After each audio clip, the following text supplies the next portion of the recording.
سبھی کچھ ہو رہا ہے اس ترقی کے زمانے میں، سبھی کچھ ہو رہا ہے اس ترقی کے زمانے میں، مگر یہ کیا غضب ہے آدمی انسان نہیں ہوتا۔ یاد رکھے کہ یہ نصیحت ہے، فرض ماں باپ کی اطاعت ہے، نہ کرو ان کو تم کبھی نہ خوش، ان کے قدموں کے نیچے جنت ہے۔ برادران اسلام اور واجب التکریم بزرگوں، رب کائنات کا عظیم احسان و کرم ہوا کہ مالک دو جہاں نے ہمیں اس پرنور اور بابرکت اجلاس میں بیٹھنے کی توفیق دی۔ اللہ اس پروگرام کو قبولیت سے نوازے، آمین۔ اس متبرک محفل میں مجھے حقوق والدین پر خطاب کرنے کا موقع ملا ہے، اس لیے میں چند منٹ اسی عنوان پر گفتگو کروں گا۔ امید ہے کہ سنجیدگی کے ماحول کو برقرار رکھیں گے۔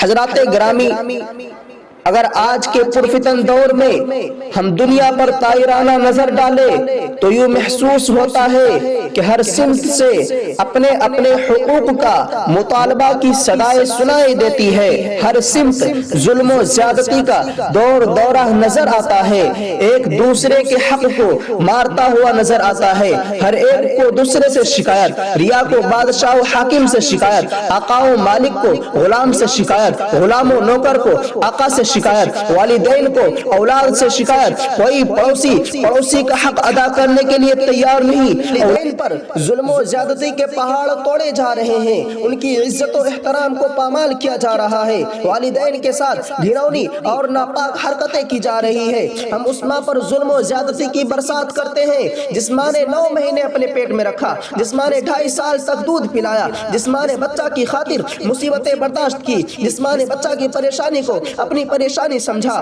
مجھے بتاؤ تو صحیح، کیا یہی ہے والدین کا حق کہ ان پر ظلم و زیادتی کے پہاڑ توڑے جائے؟ کیا ان کے ساتھ گھناؤنی اور ناپاک حرکتیں کی جائے؟ کیا ان کی عزت و احترام کو پامال کیا جائے؟ نہیں نہیں، ہرگز نہیں، یہ والدین کا حق نہیں ہے۔ یاد رکھے کہ اگر کوئی اپنے والدین کی عزت و احترام کو پامال کرتا ہے، ان پر زیادتی کرتا ہے، تو اپنا ٹھکانہ جہنم میں بنا لے۔ میرے بھائیوں، میں اپنی طرف سے نہیں کہتا، حدیث شریف میں موجود ہے، حضرت امامہ رضی اللہ عنہ سے مروی ہے کہ محسن انسانیت صلی اللہ علیہ وسلم سے ایک شخص نے دریافت کیا کہ یا رسول اللہ، ما حق الوالدین، والدین کا حق کیا ہے؟ سنو میرے نبی کا جواب تو سنو۔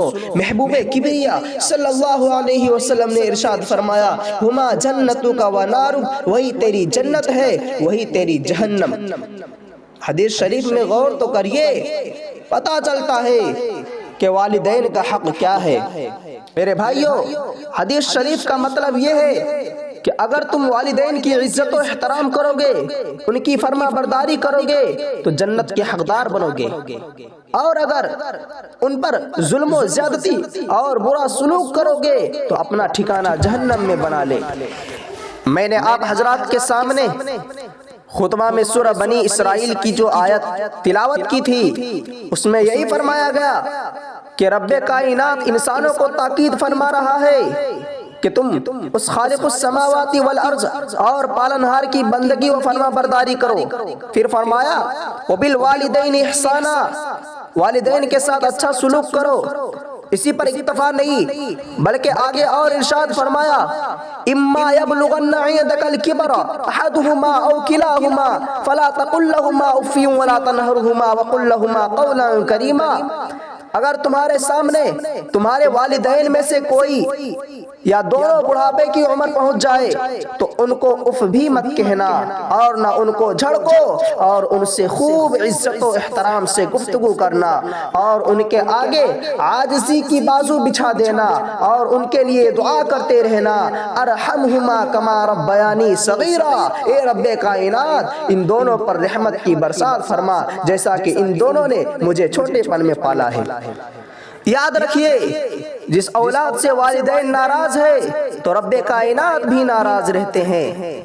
میں حوالے کے ساتھ بتاتا ہوں، ترمذی شریف جلد ثانی اٹھاؤ اور صفحہ 12 پر دیکھو تو حضرت عبداللہ بن عمر کی ایک روایت موجود ہے۔ وہ فرماتے ہیں کہ شہنشاہ بطحہ صلی اللہ علیہ وسلم کا ارشاد گرامی ہے، رضا الرب فی رضا الوالدی وسخط الرب فی سخط الوالد، کہ اللہ کی رضامندی والد کی رضامندی میں ہے، اللہ کی ناراضگی والد کی ناراضگی میں ہے۔ اگر کسی اولاد سے والدین رضامند ہے تو رب کائنات اس سے راضی، محسن انسانیت اس سے راضی، صحابہ کرام اس سے راضی، عرش الہی اس سے راضی، جنت و حور اس سے راضی، ملائکہ اس سے راضی، انسان و جن اس سے راضی، ذرہ ذرہ کائنات اس سے راضی۔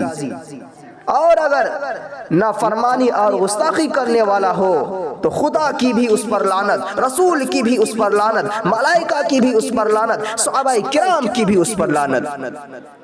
اس لیے میرے بھائیوں یاد رکھو، ماں باپ کوئی معمولی چیز نہیں ہے۔ ماں باپ کی خدمت کرو، ان کو اپنے ساتھ اچھا سلوک سے رکھو، اچھا سے پیار محبت کے ساتھ رکھو۔ وہ بڑھاپے کو پہنچ گئے لیکن یاد رکھیے وہ آپ کو بچپن سے پوس پال کر آج آپ کو جوان کر دیا ہے، اور جوان اس لیے نہیں کیا کہ آپ جوانی کو پہنچ جائے تو آپ اپنے ماں باپ کو دھوکہ دے دے، بلکہ میرے بھائیوں آپ کو جوان اس لیے کیا کہ ہم اگر بڑھاپے کو پہنچ جائیں گے تو یہ ہمارا اولاد جوان ہو کر ہماری خدمت کریں گے، اس لیے آپ کو جوان کیا ہے آپ کے ماں باپ نے۔ سمجھو میرے بھائیوں، سمجھو میری بات کو۔